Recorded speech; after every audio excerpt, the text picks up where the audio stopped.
If you use air fresheners, scented candles, conventional laundry detergent, fabric softener, perfume, cologne, and aftershave, listen up. These chemically scented vaporized poisons hurt the lungs. Their waxy, oily residue builds up in the lung sacs. If you're someone who doesn't smoke and yet you love plug-in air fresheners, you're better off removing your plug-in air freshener and start to smoke. All right, this is getting a ton of views on TikTok. She's reading from a book that is talking about what are called VOCs, or volatile organic compounds. These are compounds found in things like what she says, air fresheners, scented candles, deodorants, toilet bowl cleaners, and we do have more and more information on what kind of damage these can cause to the lungs. Now, these VOCs are breathed in and they make their way through our lungs into our bloodstream, and studies have shown that some VOCs, not all, but some VOCs are associated with lower lung function. We don't know for sure that the VOCs are causing that lower lung function, but that association is there.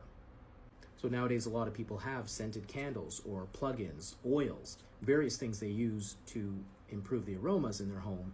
But unfortunately, we also know that those things can lead to significant air pollution.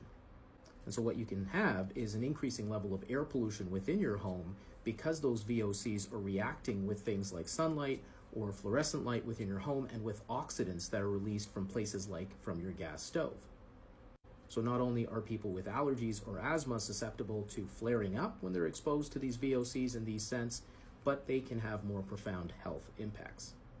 Unfortunately, we don't really know what the long-term effects of exposure to things like air fresheners actually are, but there are studies suggesting that long-term exposure might disrupt things like hormones in the body. So the bottom line is, think twice before you use these kinds of fresheners within your home environment, particularly if you have children, even if you have pets. And if you are going to use them, make sure that your space is well ventilated so that they don't accumulate within your home. But what caught my eye about this video is that they're comparing exposure to these VOCs to smoking and saying you're better off smoking than using an air freshener. And so that is absolutely not true. Smoking has been established to be damaging to the lungs and to the body in many, many, many different ways. Smoking cigarettes is much more dangerous than using an air freshener.